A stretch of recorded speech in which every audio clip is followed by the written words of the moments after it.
When King Richard II of England wasn't busy suppressing the rights of peasants, failing to end the 100 Years' War, or marrying 6-year-old girls, he was admiring the arts, which included paintings, music, or, most important for this video, cooking. As it turns out, this mixture of tyranny and love for the culinary arts was the perfect recipe for the English language's first known cookbook.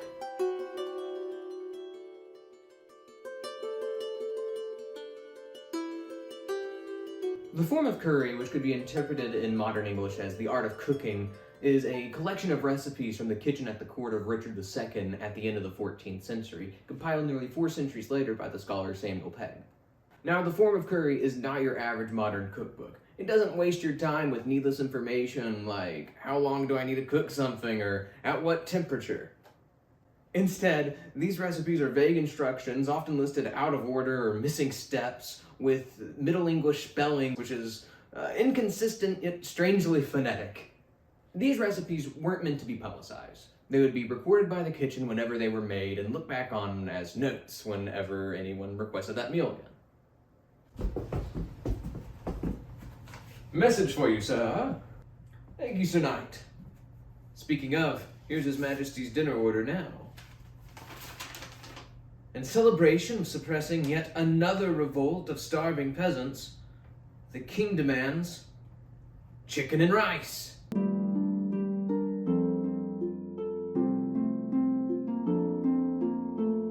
Welcome to the other side of my kitchen. For dinner tonight, I'll be using 2 recipes from the Forme of Cury, both chicken and hochi and blancmanger. Blancmanger is a sweet rice dish made with almonds, and it's the predecessor to a French dish that's still made today called blancmange. Although it's a gelatin, many of the ingredients stay the same. Chicken and hochi is boiled chicken and grapes, and is probably the predecessor to NyQuil chicken. The recipe for chicken and hochi is as follows. Take chickens and scald them. Take parsley and sage without any other herbs. Take garlic and grapes and stop the chicken full, and seethe them in good broth, so that they may easily be boiled therein. Mess them, and cast thereto powder deuce.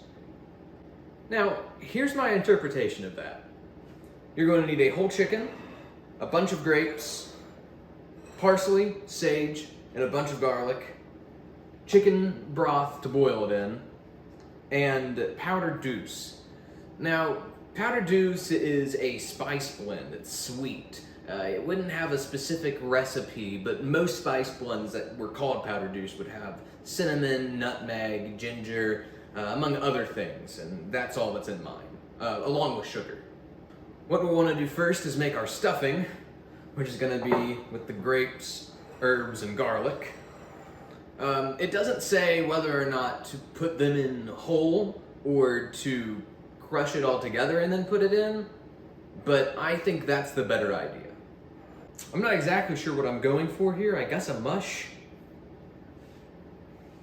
I'm concerned about the grapes and the garlic together, but I've got some pretty tasty like wine sauces, and I'm hoping it goes more in that direction than grape flavored chicken. Peel the garlic. Now let's take a good handful of herbs. Chop them up along with the garlic.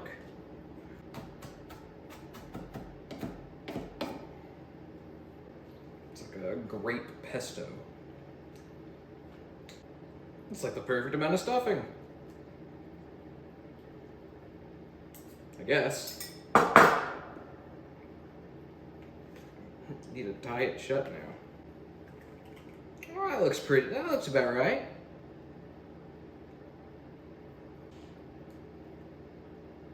This probably isn't the proper way to do it, but I've sure tied up a chicken. Let's boil this thing. Now, most medieval kitchens would have meat hooks, so it was easy to get their chicken out once they boiled it. I, however, don't have any meat hooks, and I don't want to use one of my clothes hangers, so we're just going to try our best to get this out when it's done. Boil in good broth. What about great value broth? You just want to cover the chicken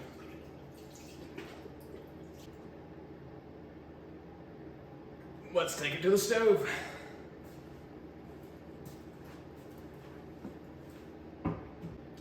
That'll cook for about 45 to 55 minutes. In the meantime, let's go ahead and make our blancmange. The recipe's as follows. Put rice in the water at night, and at morrow wash them clean. Afterwards, put them to the fire fort. They burst, and not mixed then.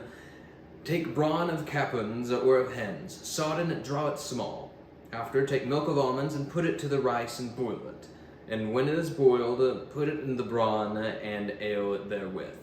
That it be well chardonned and mung it fillinch, well that it sit not to the pot, and one its nose and chagant. Do thereto sugar good part. Put therein almonds fried in white grease, and dress it forth. Here's my interpretation of that. My rice has been soaking for a few hours and I've washed it, so we're gonna go ahead and add it to the pot.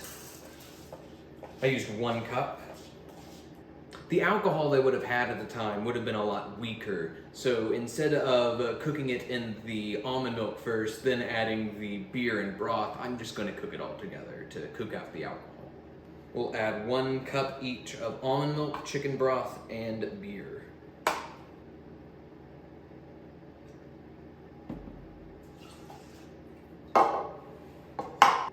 I'm using Shinerbach. It's the closest thing I could get to a medieval ale locally.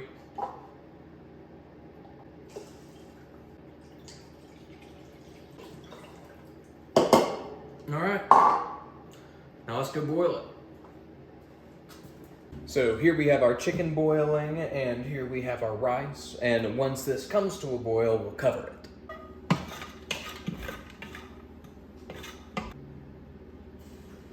I am now going to cast thereto the sugar.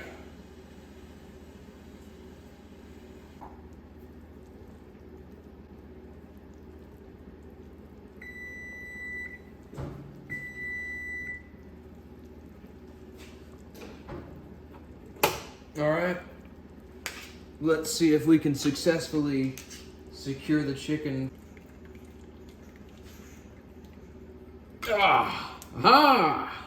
I know, very appealing. But we're not done yet. The last step is to cast thereto some powdered deuce. A reminder, this is cinnamon, nutmeg, ginger, and sugar. And we're supposed to put it on the chicken. That looks pretty, I think. Now it may look as though we're ready for dinner, but cooking is only half the battle.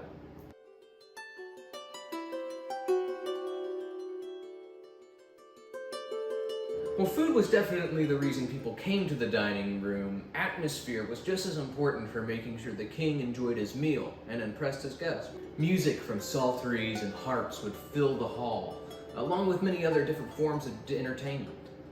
Court jesters were common among English kings. They would sing, dance, tell stories, perform acrobatics, or simply humiliate themselves for those present. Other forms of entertainment included puppet shows, which looked more like medieval sock and bop and robots, and presentations from inventors who have created little machines using a new technology called clockwork. While wine was definitely the drink of choice for English royalty, grapes didn't grow well in England, so they had to be imported from France. Well, the wine would. They would be transported in barrels where they would spoil over time, to the point of being undrinkable in the English court. French diplomat Pierre de Bleuil wrote about the wine served in the English court in a letter. The wine has turned sour or moldy, thick, greasy, stale, flat, and smacking of pitch. I have sometimes seen even great lords served with wine so muddy that the man must needs close his eyes and clench his teeth, wry mouth and shuddering, filtering the stuff rather than drinking.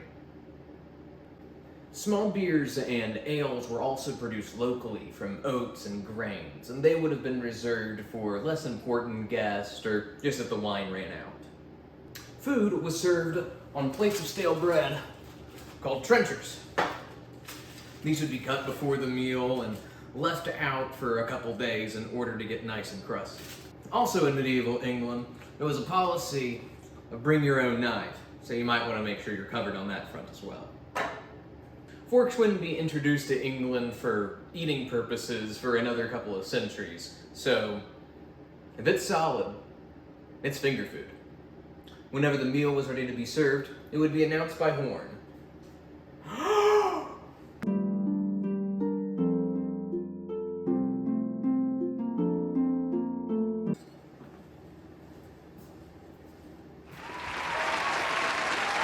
Yes, settle down. It's me, King Bart, about to try this lovely chicken hochi and blockmonger. Let's dig in.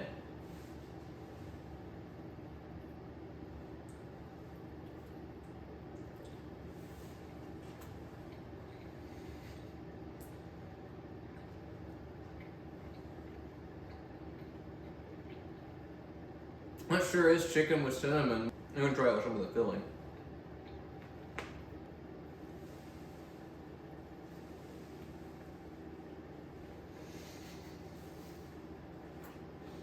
Alright.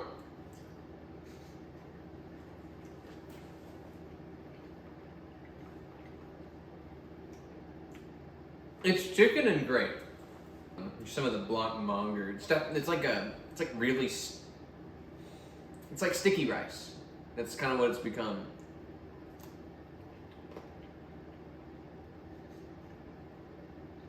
I'm not a fan. It's not bad. I feel like there's no separation of dessert and entree.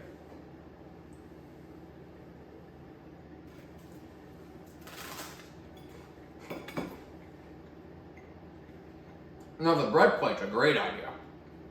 None of this feels like it goes together, which I guess that's what I should have expected.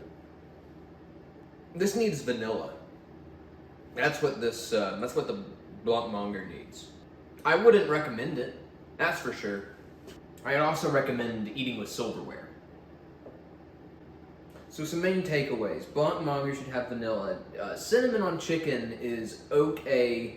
The grape salsa filling, stuffing stuff should be a sauce, and it would actually be a pretty good addition. 5 out of 10.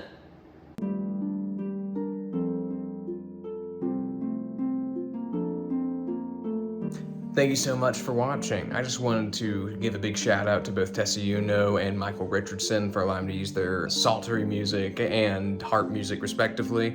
If you enjoyed the music, please go into the description of this video and show them some appreciation. This is Bart Bartley, and thank you for watching.